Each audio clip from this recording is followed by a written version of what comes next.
বাংলাদেশ জামায়াতে ইসলামী রাজনৈতিকভাবে খুবই ভালো সময় পার করছে বর্তমান সময়ে। বলা যায় ১৯৭১ সালের পর জামায়াতের এমন সময় আর কখনোই আসেনি।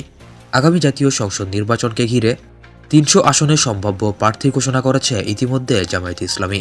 প্রত্যেক আসনের প্রার্থীরা নিজ নিজ আসনের ওয়ার্ড থেকে শুরু করে ইউনিয়ন ও উপজেলায় চালাচ্ছেন নির্বাচনী তৎপরতা।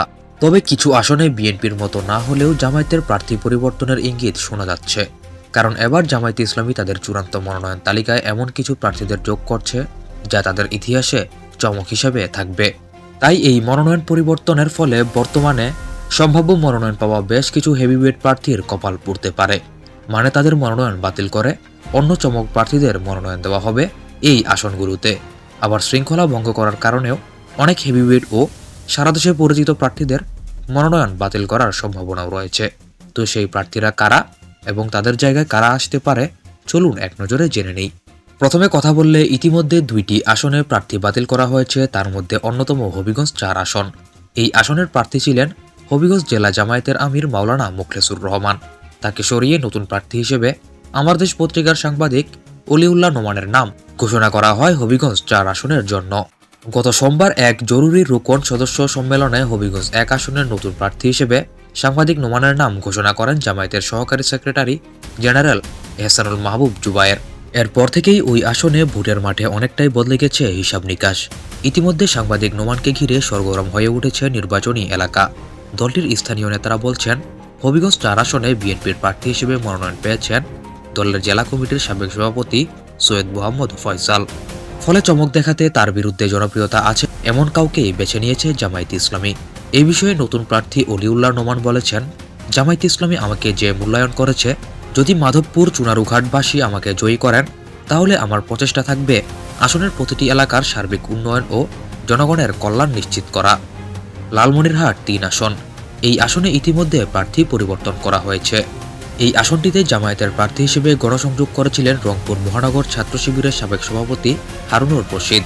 কিছুদিন আগে জেলা কার্যালয়ে দলটির সদর উপজেলা ও পৌরসভার দায়িত্বশীলদের বৈঠকে নতুন প্রার্থী জামায়াতের কেন্দ্রীয় মজলিসের শুরা সদস্য ও লালমনিরহাট জেলা জামায়াতের আমির আবু তাহেরকে নতুন প্রার্থী হিসেবে ঘোষণা করা হয়। লালমনিরহাট ৩ আসনে প্রার্থী পরিবর্তনকে কৌশলগত বলছেন লালমনিরহাট জেলা জামায়াতের নেতারা। হঠাৎ করে জামায়াতের প্রার্থী পরিবর্তনের খবরে লালমনিরহাট সদর আসনে ভোটারদের মধ্যে মিশ্র প্রতিক্রিয়া দেখা যায়। কেননা এই আসনে ভোট করছেন বিএনপির মনোনীত প্রার্থী, দলটির রংপুর বিভাগীয় সাংগঠনিক সম্পাদক ও জেলা সভাপতি সাবেক উপমন্ত্রী আসাদুল হাবিব দুলু। ফলে হেভিওয়েট এই প্রার্থীর বিরুদ্ধে জামায়াত কেন্দ্রীয় কোনো নেতাকেই বেছে নিয়েছে বলে মনে করছে সবাই। আর এই কারণেই জামায়াত এই কৌশলগত পরিবর্তন করছে আসনগুলোতে। ঢাকা ১৩ আসন। এই আসনটি ইসলামিক দলগুলোর জন্য অত্যন্ত গুরুত্বপূর্ণ আসন। জামায়াতে ইসলামী হতে এই আসনে প্রার্থী হচ্ছেন বাংলাদেশ জামায়াতে ইসলামের কেন্দ্রীয় নির্বাহী পরিষদ সদস্য জনাব মোহাম্মদ মোবারক হোসেন। তবে এই আসনে ইসলামিক জোটের হয়ে নির্বাচন করার ঘোষণা দেন বাংলাদেশ খেলাফত মজলিসের আমির আল্লামা মামুনুল হক। এই আসনটি মামুনুল হকের জন্য অত্যন্ত গুরুত্বপূর্ণ ও তার নিজস্ব ঘাঁটি আসনও বলা যায়। তাই মামুনুল হককে সুযোগ দিতে এই আসনে জামায়াতে ইসলামের প্রার্থী মোবারক হোসেনকে পরিবর্তন করা হতে পারে। তবে সেটি কিভাবে হবে তা নিয়ে এখনও সংশয় রয়েছে। তবে এটা নিশ্চিত জামায়াতের প্রার্থী এই আসনে পরিবর্তন হচ্ছে। ঢাকা ১৩ আসনে ইতিমধ্যে ইসলামী জোট থেকে নির্বাচন করার ঘোষণা দেন মামুনুল হক। তবে তার পক্ষে এমন গুঞ্জন শোনা যাচ্ছিল যে বিএনপির সঙ্গে তারা জোটে যেতে পারেন। তবে সব গুঞ্জন উড়িয়ে দিয়ে এই আসনেই এবার আছেন তিনি ইসলামী জোটে। কুষ্টিয়া ৩ আসন। কুষ্টিয়া ৩ আসনে মনোনয়ন পেয়েছেন মুফতি আমির হামজা। মুফতি আমির হামজা একজন বাংলাদেশি ইসলামী পণ্ডিত, আলেম ও ওয়াজ মাহফিলের বক্তা, যিনি বাংলাদেশ জাতীয় মুফাসসির পরিষদের কেন্দ্রীয় কমিটির যুগ্ম সাধারণ সম্পাদক হিসেবে দায়িত্ব পালন করেছেন। কুষ্টিয়া ৩ আসনে মোটরসাইকেল র্যালি, গণসংযোগ সহ সকল রাজনৈতিক কার্যক্রম করছেন মুফতি আমির হামজা।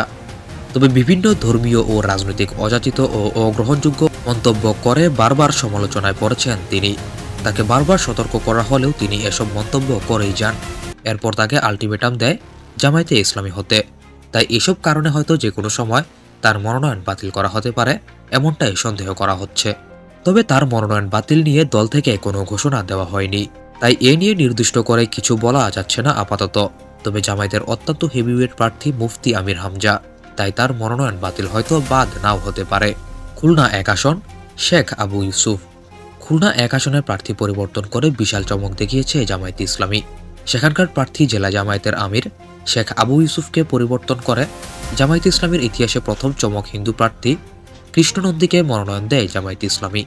জামায়াতে ইসলামীর সেক্রেটারি জেনারেল মিয়া গোলাম পরোয়ারের ঘনিষ্ঠ হিসেবে পরিচিত এই নেতার বাড়ি ডুমুরিয়া উপজেলার চুকনগরে। সেখানে তার একাধিক ব্যবসা প্রতিষ্ঠান রয়েছে। এর আগে তিনি আওয়ামী লীগের সাবেক সংসদ সদস্য নারায়ণ চন্দ্র চন্দের ঘনিষ্ঠ হিসেবে পরিচিত ছিলেন। এই আসনের প্রায় অর্ধেক ভোটার হিন্দু। সেই কারণে এই আসনে জামায়াতে ইসলামী তাদের জেলা জামায়াতের আমির শেখ আবু ইউসুফকে পরিবর্তন করে মনোনয়ন দেয় হিন্দু প্রার্থী কৃষ্ণ নন্দীকে। চট্টগ্রাম 15 আসন। চট্টগ্রাম 15 আসনের অর্থাৎ বৃহত্তর চট্টগ্রামের হেভিওয়েট রাজনীতিবিদ শাহজাহান চৌধুরীর মনোনয়ন বাতিল হতে পারে এরকম গুঞ্জন উঠেছে। শাহজাহান চৌধুরী হলেন একজন জামায়াতে ইসলামীর প্রধান রাজনীতিবিদ ও সাবেক সংসদ সদস্য। তিনি বাংলাদেশ জামায়াতে ইসলামীর চট্টগ্রাম সাবেক মহানগরীর আমির ও কেন্দ্রীয় কর্মপরিষদ সদস্য। তিনি তৎকালীন চট্টগ্রাম 14 আসন থেকে নির্বাচিত সাবেক সংসদ সদস্য ছিলেন। তার মনোনয়ন বাতিল যে কারণে হতে পারে বা সন্দেহ করা হচ্ছে তা হলো সাম্প্রতিক সময়ে তার কিছু অসৌজন্যমূলক বক্তব্য, যার কারণে তিনি অনেক সমালোচনার মুখোমুখি হয়েছেন।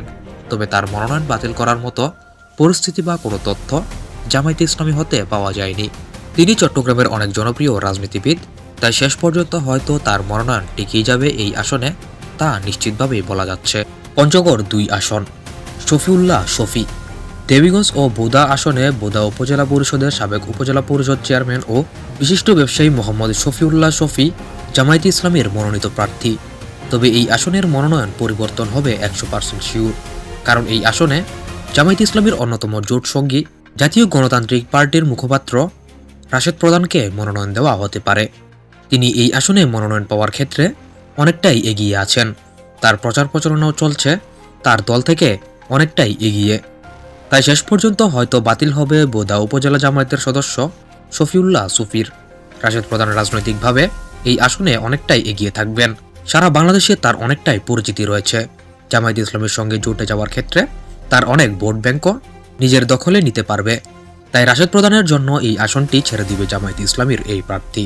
এছাড়া আরও অনেক আসনেই জামায়াতে ইসলামের প্রার্থী পরিবর্তন হবে এবং হেভিওয়েট কিছু প্রার্থীদের মনোনয়নও বাতিল হতে পারে বিভিন্ন বিতর্কিত মন্তব্য বা অন্যান্য প্রার্থীদের ছাড় দেওয়ার ক্ষেত্রে। এবং জামায়াতের চমক প্রার্থী হিসেবে যে প্রার্থীদের নাম ঘোষণা করা হচ্ছে এবং তাদেরকে জায়গা দিতে বিভিন্ন আসনে জামায়াতে ইসলামের সম্ভাব্য প্রার্থীদের মনোনয়ন বাতিল করা হতে পারে। তো দর্শক, আপনার কি মনে হয় আর কোন কোন আসনে কোন কোন হেভিওয়েট বা কোন কোন প্রার্থীর মনোনয়ন বাতিল হতে পারে বা তাদেরকে বাতিল করে এমন কোনো প্রার্থীকে সেই আসনে মনোনয়ন দেওয়া হতে পারে, এরকম আলোচনা চলছে। আপনার যদি এরকম কোনো প্রার্থীর কথা জানা থাকে তাহলে অবশ্যই কমেন্ট বক্সে আপনার মতামতটি জানিয়ে দিবেন। ভিডিওটি ভালো লাগলে অবশ্যই চ্যানেলটি সাবস্ক্রাইব করবেন। ভিডিওটি ভালো লাগলে লাইক করতে পারেন এবং আমাদের চ্যানেলে যদি নতুন হয়ে থাকেন অবশ্যই চ্যানেলটিকে সাবস্ক্রাইব করবেন।